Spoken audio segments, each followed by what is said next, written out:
Hello everyone, good morning, good afternoon, and good evening. Welcome to Live It Up, the show where we explore and discuss how to take your life to that next level and beyond. We cover health, wealth, relationships, and how to create a life you absolutely love.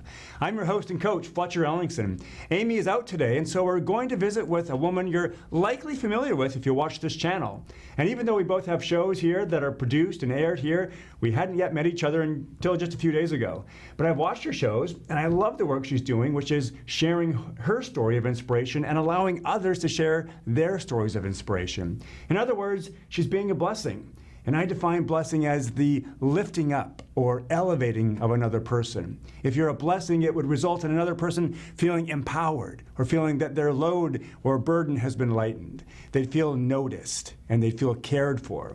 You know, it's so easy to focus on what's not going right in our world. There's no shortage of things to focus on that don't feel good, that don't inspire, that don't empower. It's easy to hear the news and believe that the world is going to hell in a handbasket.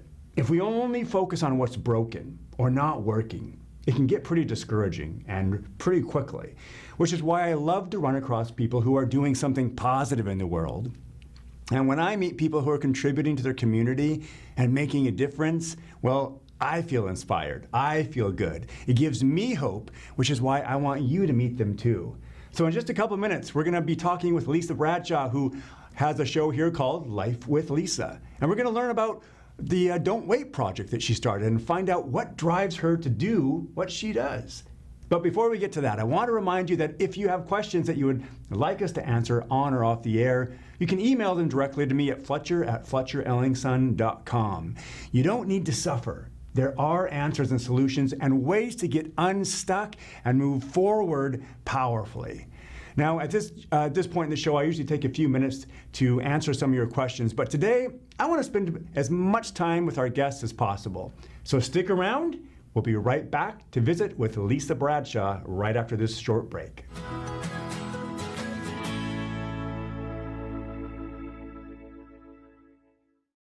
Hey everybody, welcome back to Live It Up. I'm Fletcher Ellingson. Today we are visiting with Lisa Bradshaw from Life with Lisa, who also has a show here at NCW Studios. And today I'm having her on the show because I wanted to find out what makes her tick, what drives her. I love the work she's doing. She's making a great difference and impact in our community. And I know that's going to be of interest to you too. So let's get to it. Welcome, Lisa. Thank you for having me. Yeah. So tell us a little bit about the Don't Wait project. The Don't Wait project is a nonprofit organization that I founded in 2011. I was writing my second book, Big Shoes, and the content was pretty heavy. I thought even for my family who would read more in depth about my late husband's illness and the things that we went through as a young family, I wanted to give readers and people who hear our story something they could do with what they felt after dedicating 382 pages to our family, and with their empathy and energy toward us. And I was struggling with that toward the end of writing the book, and finally about 5:30 in the morning one day I woke up and I thought, what if I could get people thinking about the things we wait to do in our lives and let them focus on the nouns. I call it the people, places, things, and ideas that we give up on along the way. So now it's become this vehicle for storytelling. We have several different programs, and one of them includes going on tour and finding these stories throughout the country. Literally a vehicle. Yes, a vehicle. Yeah. A nice wrapped vehicle from Town Toyota, I should say. Right on. So yes. Cool. So, and this and I love the concept of this. One of the things I talk with a lot my audiences about is frequently we have that someday I'll get to it, right? And that someday mentality. And someday, boy, that just never comes. So I always tell them like, hey, someday, that's today, right? It's true. I think sometimes things get in the way. I call them, I'll take a hiatus sometimes if I'm frustrated with some direction I'm trying to push toward, and then I shift my focus for a bit and then I go back to it. It's different than quitting. It's just, you got to kind of regroup sometimes and figure that out. But I think there are a lot of reasons. We get too tired, too broke, too sad, too comfortable even. Too comfortable is a big one. And so we start to lose sight of the things we wanted for ourselves. And I had a pretty serious conversation with myself when I was 8 years old in a pine tree in my neighbor's yard that has stuck with me about the questions I had and the answers that I was seeking. And it's all been pretty, I think, prophetic over the years. Wow. So your journey started as far back as That's you were 8 when I years old. remember it the most. It's about the time my parents bought me my first typewriter. It was red and plastic, and it had corrective ribbon, which I loved because I could make mistakes and fix them. And it's about the time I met my late husband, and it's about the time I saw the movie Rocky. Oh, right And all on. of that storytelling, that was when I really started thinking that this is something I want to do. I just had no idea what I would end up telling in these stories. Yeah. And then it became about when my son left for college a couple of years ago, and also when we lost his father when my son was 5. I had a radio show, and about 4 years after my husband passed away, and it was amazing to me how shifting the focus to other people's stories and finding the greatness in the things that they'd endured really started to heal my own story. So then when my son left for college, it kind of started that grief process all over again. Hard to describe, not the same as a death, but mostly it was this feeling of this change it's coming. You know, I can't stop it. I don't want it. Yes. But yet it's this beautiful story if I let it be. And so that's when I started thinking, I better hit the road and go find some stories again. So I pitched the idea to Town Toyota about them sponsoring the trip, and they said yes, and I submitted a budget, and they said yes. And so I did the first year the North States, 7 states, and a little camper I pulled. I went by myself. I filmed it myself. Oh, wow. And then the second year I did the southern states, and by then Toyota National matched their budget, so we took a cinematographer. And then come April 1st, I'll do the third tour, and it'll start in St. Louis and end in Boston. Oh, wow. 12 cities, 11 states. What a journey. Yeah. And no pun intended, but what a journey. It's pretty fantastic. That's so cool. It's pretty fantastic. And how cool for you to be able to like trace it back so far, from 8 years old, and then kind of just see that journey unfold for you, Yeah, I think I wrote about that in the very beginning of Big Shoes, and then I also spoke about it in the very beginning of a TED Talk I recently gave. And there's something about a TED Talk, you have to really focus and kind of get rid of the sluff, the stuff that's extra in your story, and that stuck. And so did Rocky. And I cannot wait to run up those steps in Philadelphia on this tour. I mean, it's going to be one of the highlights of my life, I hope. So. That's great. So as you go through the states and are talking with people, what are some of the common themes that you hear? What are the common threads in their stories? Usually people who've been through some stuff and had to make a decision about how that was going to go for them. Was it going to be something that they just held on to that was this weight on their shoulders, or if it was something they were going to push through? And when my husband died, I remember really feeling like there has to be this huge reason he's not on the planet, and it's my job as Hunter's mom, our son, to bring to fruition whatever greatness can come from it, not in spite of it, but because of it. And what I've found is people I meet along the way, they've either been through something or they recognize the strife in others and are trying to help. So whether they're formed an organization themselves and they're making an impact in their community or their country or their world, or they are people who have been through some hard stuff and, like I said, made that decision to push through it. And make good of it. Yeah, I think that's so common that frequently it's the painful things that happen to us in life that provide a sense of motivation and even inspiration to move forward, to make progress. One of the things I teach my clients is that we're motivated by 2 forces in any decision making, the smallest decision to the greatest. We're all motivated by pain and pleasure. But we will frequently do more to avoid pain than we will to get pleasure. And so I think those transformational stories frequently are usually a result of something traumatic, painful, rather than just people like, gosh, wouldn't it be great to go out and do that, right? There's not enough intrinsic motivation in that. I agree. I feel like, too, so many of my decisions early on when I became a widowed single mother were based on fear. Yes. Because I just didn't know how I could be everything I needed to be to Hunter, first and foremost priority. My husband was a really good dad, and he was participating. And I remember making a deal with him that he's going to teach Hunter how to tie his shoes, ride a bike, and tell time, because those are things I struggled to learn. And he died before any of those things could happen. And Hunter actually learned to ride his bike. There's a chapter in Big Shoes called Training Wheels, and it was metaphoric, but he learned to ride his bike about 2 weeks after his dad died. And that's when I started to also learn that there are going to be these really joyful moments that hurt really badly. Oh, yeah, right. And watching him ride his bike and his dad not getting to see it was the very first one. Yeah. And they still happen. Sure. It's been 15 years, and you just kind of recognize that agony becomes who you are, part of who you are. But recognizing it, I think, gives you strength to know that I've felt this before and I'll feel it again, but I love that. Yeah, I love that. That's so cool that you can recognize a feeling from the past and realize, oh yeah, gosh, it doesn't feel comfortable, but I managed to get through this. And you take that lesson like, oh yeah, and I can get through it again. Well, and that's what scared me so much, the fear again, when Hunter left for college. I thought, whoa, this is a hauntingly familiar feeling, this grief, and I gotta get on top of it. Yeah. I can't let this be this part of our story. You know, he's off doing wonderful things. I've raised him to go do those wonderful things. Now I got to go find some wonderful stuff for myself. Yeah, and is that wonderful thing the tour? Part of it. Right on. Yeah, it's pretty right amazing. On. Good.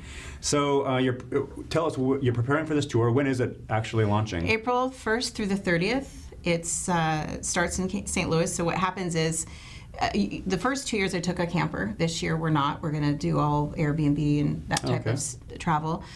We got stuck in some storms last year that delayed the trip. We had to give up a story because of a storm where we could have driven to but not pulled a trailer because of the wind. And I think it'll be important to just bring my bag in the door and set it down and not have to, because we move every 2 days or so.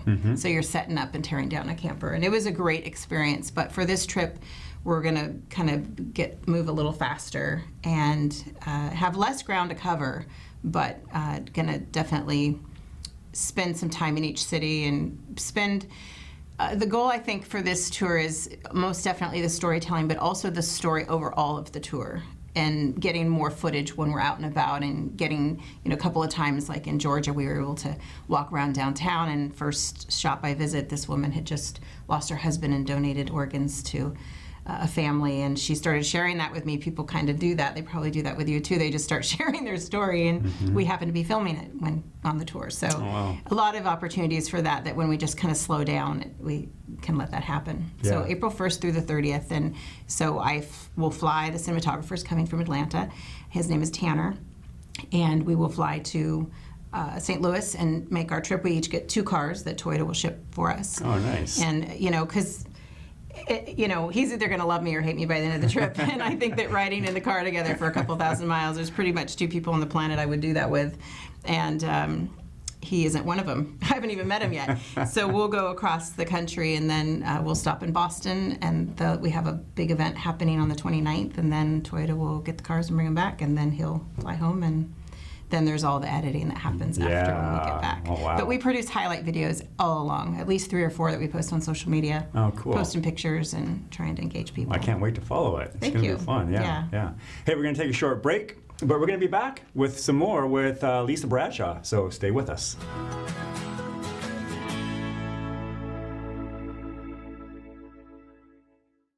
Hey everybody, welcome back to Live It Up. We're talking today with Lisa Bradshaw, talking about the upcoming tour that she has for the Don't Wait project. And one of my questions was, how do you find the stories, or the stories find you?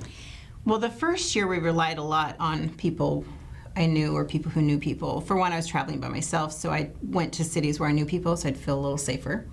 I was a little vague about my trip and where I was going each time, so that I didn't tell the whole world where I was going to be every step of the way. Yeah. Kind of like, thanks Sacramento, we're on to LA, as opposed to, hey, I'm in Sacramento. So the stories were a lot of referrals and things. A couple that we found, when I say we, I guess I mean me, that like GoFundMe stories, and maybe it's the stories that appear on Facebook. And then what I found last year, as the tours kind of picked up momentum and it's getting a bit more recognition into the cities we go to, is we'd be in a city and then we'd leave, and then someone would say, oh, you were just here, we have the story, are you still here? Well, no, we're not.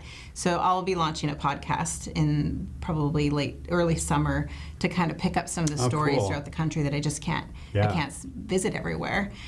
And I'm looking forward to that. And then also just people have been writing to the website when they find out, or to our to Facebook page or whatever that type. Word of mouth, really. Yeah. You know what I love about that? People are hungry to share their stories. Now, frequently they are very timid about it, but when given the chance or when coaxed into sharing, like you said earlier, there's something very healing about it, right? There's something very vulnerable about it, authentic, and it connects them to the audience. And I love that you're doing this because so many people, one of the reasons why I love going to live events, for instance, is because when you see someone up at in front of the stage and they're sharing or getting coached, and they have a breakthrough, and then so many people in the audience are like, "Oh my gosh, that's totally me!" Right? And so I love that. I'm sure this is what happens for a lot of people that you're interviewing too, right? Well, and that's why I feel I've always been willing to lend my story if it helps someone else better tell their own, because I'm traveling the country saying, "Please share your story." Well, if I weren't willing to do that, I don't know how effective it would be. Yeah. And I also like that I don't, getting to get really, dive into some of the deeper stuff with people. I mean, some of it's just fun stuff and some of it's really gets heavy. Yeah. But they're comfortable either way because I've lived some of that. Yes. And I'm not just a journalist. Not that that's a bad thing, but if someone's hurting and they've lost someone they love, I know what that feels like. Someone's had cancer and they're afraid they weren't going to survive it. I know how that feels. Being a single parent, I know how that feels. So there's some things that are just relatable on a level that I feel like they give me permission to share that story. For example, there was a story in Knoxville, Tennessee last year, and it's a program called Project Healing Waters, and it's for veterans who have PTSD or are injured through their service. And there was a man, when I showed up, there were two men, and I was fly fishing with them. Project Healing Waters is a fly fishing and outdoor program, and when I showed up, they had completely vetted me. And I had to go through a couple of conference calls with the people in charge. There's chapters all over the country. And when I got there, they were ready to share because they had done the research. They knew kind of what I was looking for, how I would approach them. Yeah. And it just made it so much easier because I've interviewed some veterans who were pretty guarded that maybe didn't know how I would go about interviewing them. Whereas these guys, one of them, literally this program saved his life. He intended to kill himself and went fishing the next day because the counselor invited him, and he's still here. Oh, wow. So things that they were willing to share because they trusted me before I got there. Yeah, there's a level of trust there, you got street cred, that relatability. Hopefully. Yeah, that's neat. So how do you decompress and recharge? I mean, because sounds like you're very busy, you're researching and talking with people. So what does it look like when you take time for yourself? Well, I'm pretty social, and I think that spending time with my family and friends gives me that recharge. I do rent an office now that my son's been gone a couple of years. I've worked from home all these years, which was a complete blessing. I was home every day when he got home from school, and that was my greatest career goal. But I found I needed to get out of the house a bit. So I spend time in prayer on my way to kickboxing every morning. Kickboxing nice. Has been like a life changer. I started working out there in June. And boy, that works a lot of stuff out. So just, those kinds of things, but a lot of just being at home. I like being at home. I like to write. I like to read. I like to listen to books. I like to watch movies. I like to just, we have a boat. We're on the water a lot in the summer. Okay. And that's a big thing for us. Sounds like you're very active then. Well, yeah, it's fun. I just feel like, you just try to fill your life with the good stuff. Yeah. One question I always ask my guests, because I just think it's fun to hear their answers, is, was there ever a time in your life where you thought you were 100% right about something, and then it turns out some time went by or an interaction happened and you realized, wow, I was actually completely wrong about that? Oh gosh, it's probably not a normal answer that I didn't think I could live without Wesley. My husband. I didn't think I could. Yeah. And so it just took time kind of getting through those hard things and making sure I was a good mom and making sure I was on a career path that felt meaningful. There were times I remember driving in the car, literally like screaming out loud, crying by myself. and pull it together and go home to my son, and thinking, I can't, how does anyone survive something like this? But then it's that recognizable thing, and you get stronger in it each time, and then suddenly I'm writing a book, and suddenly I'm getting to tell this story and bringing attention to organ donation, which is part of his story. So yeah, I don't know that was the likely answer I would have given you, but that's a great I think answer. that's the answer. Yeah. I'm still here, even though he isn't. Yeah.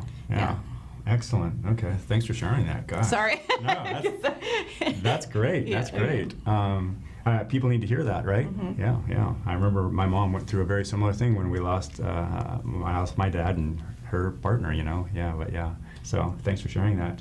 So what are you reading? Do you have a recommendation for our audience? It's funny. I'm actually studying Wildflower, which is by Drew Barrymore, because she's such a great narrator, and I'm in the process of narrating, doing an audiobook for Big Shoes.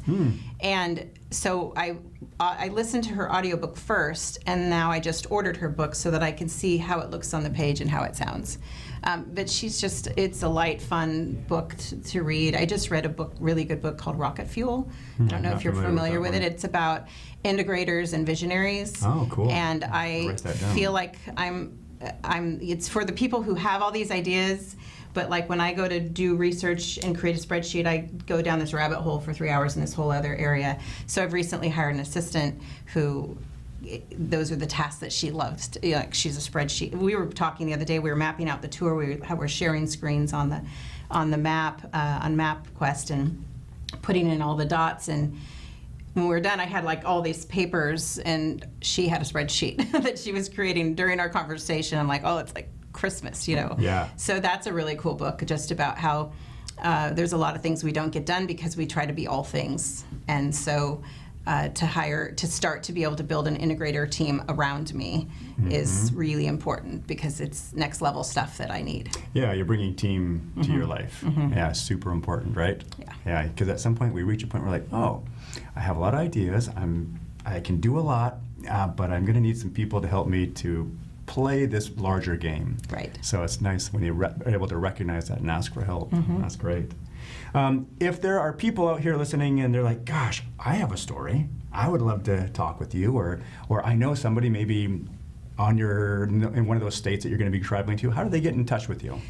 The website is Lisa-Bradshaw, so you can go to the website and visit it. There's a contact page. Yep, Lisa-Bradshaw.com. Okay. Then we can, that way, no matter whether you're writing about the Don't Wait Project tour or coming on the show or anything, it can all come through there. Oh, so let's differentiate that. So you have guests on your show, so that might be of interest to somebody locally, right? It's completely separate from the Don't Wait Project. Community-minded, or the same type of stories, just right here in our community. And so the Don't Wait Project is a website that has all of the programs we do, and we do an anti-bullying program in our community here. We've been doing it for 8 years in the school district. And Mike Fierstein comes from New York, and everybody loves him. And we work together year-round, but he's here about 3 weeks of the year. And then the tour and other exhibits and things I've done. So that's separate, and I've just really started branching away, or in addition to this show and the podcast and the next book and that type of thing. And what's is the Don't Wait Project, is that its separate domain as well? Yes, don'twaitproject.org, Lisa-Bradshaw.com. Okay, Either cool. one, you'll be able to reach us. All right, cool. Well, hey, we're just about out of time. We have a few more seconds left, so you know what to do now. It's time to get out there, be a source of kindness, be a source of contribution. You do have something that this world needs, and I believe in you.